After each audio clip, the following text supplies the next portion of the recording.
안녕하세요. 서울대학교 인문대학 종교학과의 김지연입니다. 저는 디지털 시대의 고전 연구와 교육을 주제로 말씀드리고자 합니다. 코로나 시대의 대학에서 가장 중요한 이슈가 된 것은 물리적으로 만나지 않고 어떻게 가르치고 배울 것인가 하는 문제였을 것입니다. 전면적인 비대면 수업을 실시하게 되면서 인터넷을 통해 화상회의를 통해 학생들과 만나고 소통하고 있는데요. 이 모든 것이 가능했던 것이 기술의 혁신과 발달을 통한 획기적인 지식 전달 플랫폼의 변화 덕분입니다. 한국에서는 90년대 이후 개인용 컴퓨터가 가정에 보급되기 시작했고 2000년대 이후 최근 10년 사이에 작은 컴퓨터라고 부를 수 있는 핸드폰, 스마트폰이 보급되면서 사실상 세계의 정보가, 지식이 개인의 손안에 들어올 수 있게 되었습니다. 그런데 고전이란 오래된 책, 곧 인류가 고금을 통틀어 읽고 있는 책이고 경전입니다. 디지털은 첨단이고 고전은 오래된 것인데 이 둘의 조합은 어떨까요? 유아에서부터 성인에 이르기까지 어렸을 때부터 듣던 이야기를 책으로 읽고 일생을 통해 반복해서 다양한 고전을 만납니다. 한 인간은 고전 읽기를 통해서 인간으로서의 사유방식의 틀, 가치관을 형성하고 나아가 어떻게 살아야 할 것인가를 반추하며 삶의 양식을 모색한다고 할 수 있을 것입니다. 디지털 시대에 접어들어 고전이 버려지는 일은 일어나지 않았습니다. 오히려 고전을 접하는 방식이 획기적으로 변화하고 접근 방식이 훨씬 용이하게 되었습니다. 고전의 가르침은 말을 통해 구전되거나 금속이나 나무에 새겨져서 기록되었고 종이나 양피지에 손으로 사본으로 기록한 형태에서 목판 인쇄 및 활자로 인쇄된 책의 형태를 변화했으며 디지털 시대에 이르러서는 사진 형태, 디지털 신호로 코드화된 텍스트로 진화하게 된 것입니다. 사실 1960년대 슈퍼컴퓨터가 개발된 초창기부터 이러한 고전의 전자화가 시작되었습니다. 미국에서는 그리스 라틴 고전을 전자 텍스트화한 페르세우스 라이브러리가 만들어졌고 중국, 일본, 한국 등지에서는 불장경의 전자화, 한문으로 쓰인 모든 책, 사고전서의 텍스트가 전자화되었으며 한국에서는 조선왕조실록, 승정원 일기와 같은 역사 기록물들이 전자화되어서 데이터베이스가 활발하게 만들어졌습니다. 이러한 고전의 데이터베이스화로 인해 연구자들에게는 세계 각국의 도서관을 어렵게 찾아가야 열람할 수 있는 귀중한 자료를 개인 컴퓨터의 화면 속에서 화상사진 자료와 함께 전자텍스트로 볼 수 있는 전대미문의 연구 환경이 조성되고 있습니다. 특히나 고전들은 지적 저작권이 적용되지 않기 때문에 전자텍스트와 화상 자료의 공유가 자유롭습니다.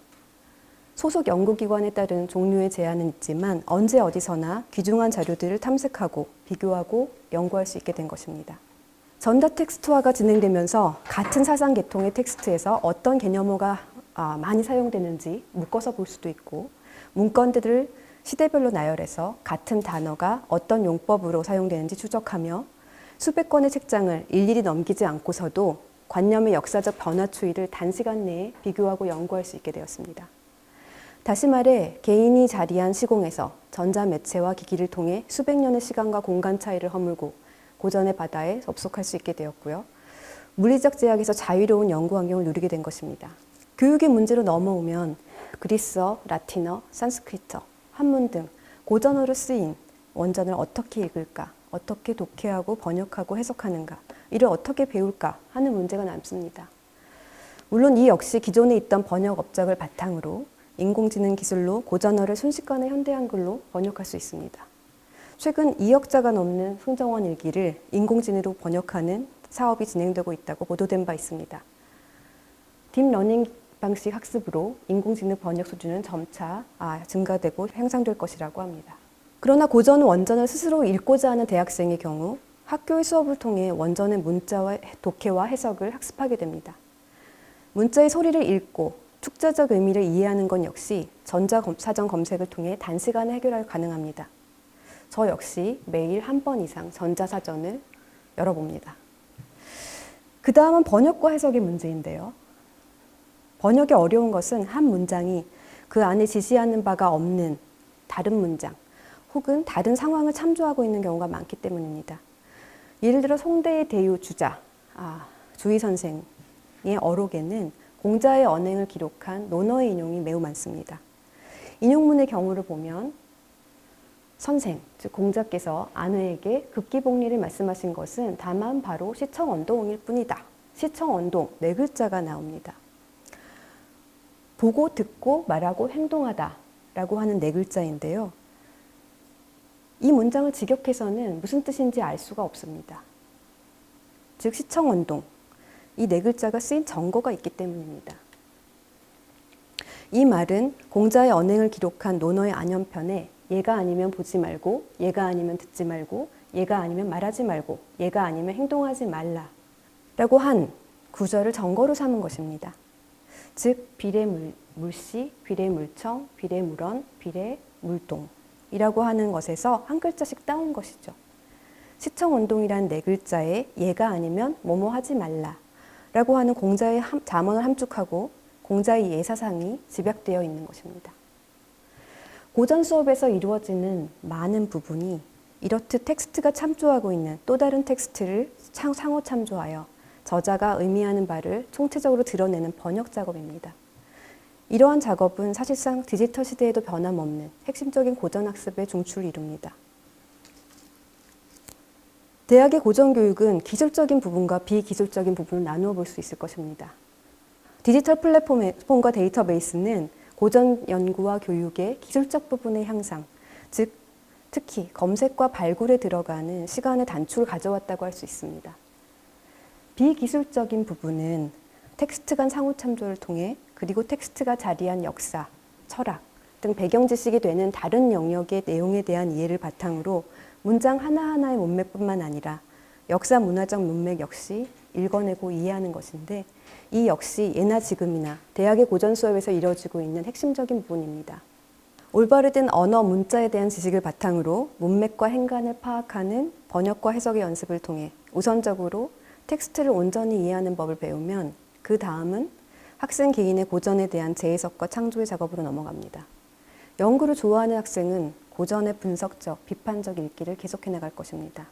이러한 고전 연구 역시 여기 지금의 자리에서 자신의 관점에서 고전 읽기가 행해지고 있는 과거와 현재에 대한 비판 작업으로서 매우 창조적인 작업임을 강조하고 싶습니다. 또한 사회로 나간 학생들은 자신의 삶에서 또 예술문화 콘텐츠를 다루는 일을 통해 만화, 영화, 음악, 미술 등을 통해 다양한 방식으로 고전에 대한 새로운 읽기를 할 것이고 고전에 바탕한 상상으로 더 나은 미래를 그리고 새로운 형태의 고전을 만들어 나갈 수도 있을 것입니다. 제가 마지막으로 강조드리고 싶은 것은 이러한 고전 읽기의 경험에 대한 것입니다. 재해석과 창조적 작업이라고 하면 매우 거창하게 들렸을지 모르겠습니다. 사실 고전 읽기의 모든 경험이 매우 창조적인 작업에 해당합니다. 이는 우리가 특별히 창의적이라기보다 한 사람의 인격, 개성, 상상력이라고 하는 매우 개인적인 차이가 그 사람이 처한 지역과 시대라는 특수한 맥락에서 고전을 만나기 때문에 일어나는 일입니다. 한 개인에게 일생은 한 번 주어지고 그 삶 속에서 고전을 읽는 순간 자신은 한 번도 같지 않습니다. 어릴 때의 내가 다르고 성인이 된 내가 다릅니다. 그 내가 처한 사회적, 문화적 환경 역시 다릅니다. 고전을 읽는 시점에 내가 느끼고 이해한 고전의 맛, 뉘앙스, 색채감, 메시지 이것들은 그 순간, 그 시점에 밖에 존재하지 않는 것이 아닐까요? 이러한 것을 일기일회라고 합니다. 고전을 읽고 그 메시지를 내 삶에 의미 있는 것으로 통합하는 경험은 바로 지금 이 순간, 고전을 읽고 이해한 순간에 누리게 되는 유일무이한 경험이라고 생각합니다. 이러한 고전 읽기의 경험은 대학 교육 속에서 사라질 수 없는 가장 핵심적인 부분이라고 생각합니다.